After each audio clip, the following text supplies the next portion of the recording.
جناب سیدنا موسیٰ علیہ الصلوۃ والسلام کی پیدائش ہی ایسے وقت پہ ہوئی جبکہ ظالم بادشاہ فرعون بچوں کو قتل کرا رہا تھا۔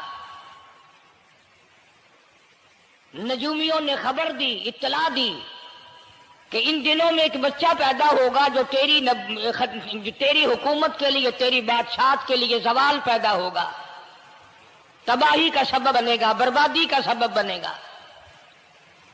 ہزاروں لاکھوں بچہ پیدا ہوتے ہی قتل کرایا تاکہ وہ موسیٰ علیہ الصلوۃ والسلام اگر پیدا بھی ہو تو دنیا میں نہ رہ سکے، ختم ہو جائے۔ گھر گھر دائیاں پھرتی تھی، حاملہ عورتوں کو تلاش کرتی تھی، پتہ رکھتی تھی کب بچہ پیدا ہوگا۔ ادھر بچہ پیدا ہوا اور ادھر پکڑ کر لے گئے، بادشاہ کے دربار میں جا کے قتل کر دیا جاتا تھا۔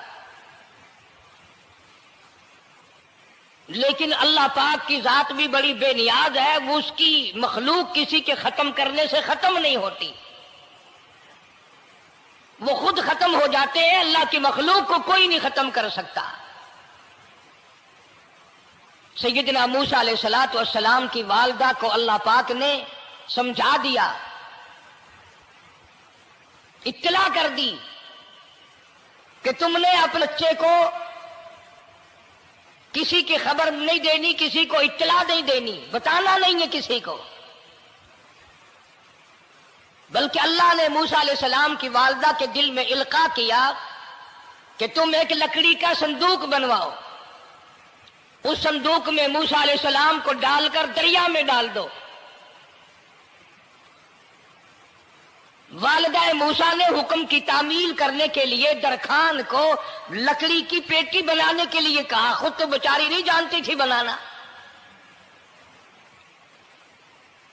ایسا بنا کے دے جس میں پانی نہ گھسے، بڑی مضبوط لکڑی ہو، بڑا صاف ستھرا ہو۔ ادھر موسیٰ علیہ السلام کی اماں کی مجبوری، درخان نے ناجائز فائدہ اٹھایا، کئی دن تک پوچھتا رہا تو کیا کرے گی، کس لیے بلوا رہی ہو؟ بتیری کوشش کی چھپانے کی، مگر والدہ موسیٰ مجبور ہو گئی بتانے پر، چونکہ صندوق بنوانا تھا۔ کہ ایسا ایسا واقعہ ہے۔ درخان بے ایمان ہو گیا، انہوں نے کہا میں کیوں نہ انعام کماؤں، بادشاہ کو اطلاع دوں، مجھے انعام ملے گا، مجھے دولت ملے گی، یہ عورت تو چھپا رہی ہے، میں اطلاع کر دوں۔ یہ نہ سوچا کہ ایک عورت اپنے نور نظر کو، اپنے لخت جگر کو، اپنے پیارے بیٹے کو اگر بچانا چاہتی ہے تو میرا اس میں کیا نقصان ہے، میرا کام مزدوری لینا ہے، صندوقچہ بنا کر کے دے دینا ہے۔ اس پر بس نہ کی، بادشاہ کے دربار میں گیا اور بادشاہ کے درباریوں نے جب اسے روکا کہ کیا کام ہے تیرا، اس نے کہا میرا خاص بادشاہ سے کام ہے۔ انہوں نے کہا کیا کام ہے؟ کہ تمہیں بتانے کا نہیں ہے، اس لیے کہ اگر میں نے ان کو بتا دیا تو یہ بادشاہ کو خبر کر دیں گے، میرا انعام مارا جائے گا، مجھے جو انعام ملنا ہے وہ یہ لوگ لے جائیں گے۔ اور یہ نہ سوچا کہ اللہ تبارک و تعالی جل شانہ جو سارے جہان کا پیدا کرنے والا ہے، وہ اگر بچانے پہ آئے گا تو میں کیسے مراؤں گا۔ فرمایا تبارک الذی بیدہ الملک، تبارک الذی بیدہ الملک وَهُوَ عَلَىٰ كُلِّ شَيْءٍ قَدِيرٌ۔ سارے جہان کا خالق و مالک میں، پالنہار میں، رب میں، پیدا کرنے والا میں، لا الہ الا هو یحیی و یمیت،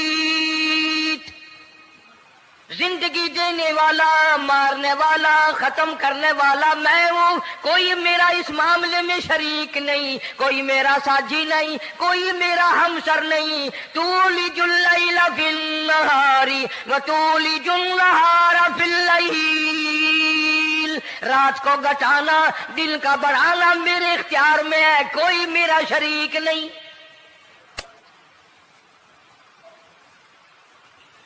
درخان کو روکا درباریوں نے، پھر گیا، پھر اگلے دن گیا، پھر تیسرے دن گیا۔ درباری پوچھتے رہے کہ بتا تو صحیح۔ اس نے کہا نہیں نہیں، میرا بڑا اونچا کام ہے، خاص بات کرنی میں نے بادشاہ سے، تاکہ میں جا کر خبر دوں اور وہ بچہ قتل ہو اور مجھے انعام ملے۔ اس علم کا بیڑا غرق ہو، اس کے پیچھے نہ جانے کیا کیا ہم لوگ کرتے ہیں۔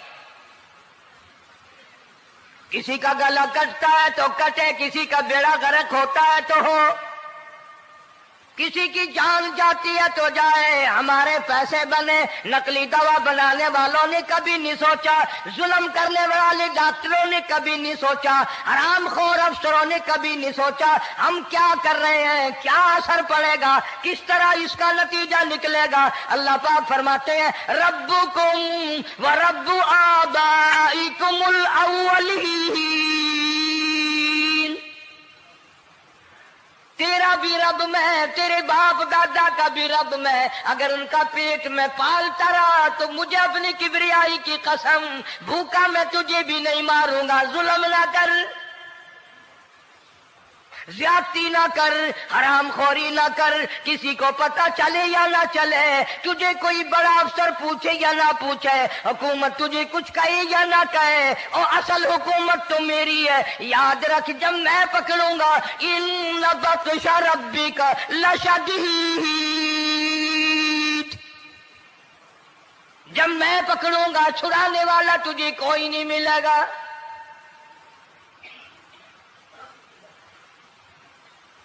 تیسرے دن پوچھتا، کوشش کرتا کرتا فرعون کے دربار میں پہنچ گیا، بادشاہ کے دربار میں پہنچ گیا، بادشاہ سے ملاقات ہوئی۔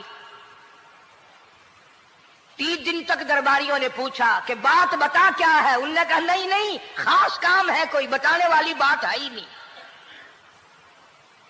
جب فرعون کے پاس پہنچا، اللہ بڑا بے نیاز ہے، فرعون نے پوچھا کیوں آیا، کیا بات ہے، اشارے کرتا ہے، اللہ پاک نے زبان گنگی فرما دی۔ میں بچانے والا بڑا یا تو مرانے والا بڑا، میری مخلوق ہے، میرا نبی ہے، میرا پیغمبر ہے، میرا رسول ہے۔ میں نے موسیٰ علیہ السلام کی والدہ کو سمجھایا تھا، وہ مجبوراً تیرے پاس آئی، کمینے اور ظالم شرم نہ آئی، اس کی مجبوری سے ناجائز فائدہ اٹھانے کے لیے آ گیا۔ اندر پہنچا، فرعون پوچھتا کیسے آیا، کیوں آیا، زبان گنگی جواب نہیں دے سکتا۔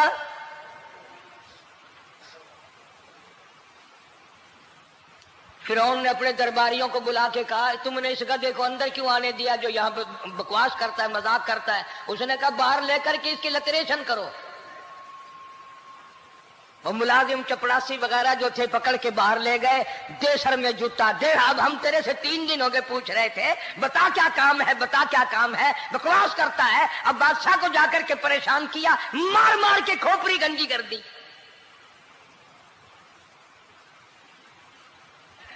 ادھر والدہ موسیٰ علیہ السلام آئی تو درخان ملا نہیں، پھر آئی پھر ملا کہ وہ میرا تم نے بکسا تیار نہیں کیا۔ نے کہا بکسا تو تیار میں کر رہا ہوں اور تیاری ہوا رکھا ہے، وہ بچہ کیسا ہے، کس شکل کا ہے، کس صورت کا ہے؟ انہوں نے کہا تو دھنیا لیتا ہے، تجھے کیا لینا، تیرا کیا مطلب، اور پیسے لے بکسا دے، صندوق سے تیار کیا ہے تو دے، ورنہ درخان مارے گا، ساری دنیا میں کوئی نہیں ملے گا۔ آج کل بھی کسی پہ کام کرانے جاؤ نا، نہ کام کر کے دے گا، 50 چکر لگوائے گا، اور جب دیکھے گا کہ ان کی شادی کی تاریخ بالکل سر پہ آ گئی، انہوں نے فرنیچر وہ دینا ہی دینا ہے، او میاں فالتو گل کرنے کی لوڑ کوئی نہیں، کسی اور کو جا کے بنوا لے۔ یہ وہی نسل چلی آ رہی ہے، زیور دینے والا سنار، کپڑے سینے والا درزی، فرنیچر تیار کرنے والا درخان، یعنی اس بات کو گناہ نہیں سمجھتے، جھوٹ بولنے کو، غلط وعدہ کرنے کو گناہ نہیں سمجھتے۔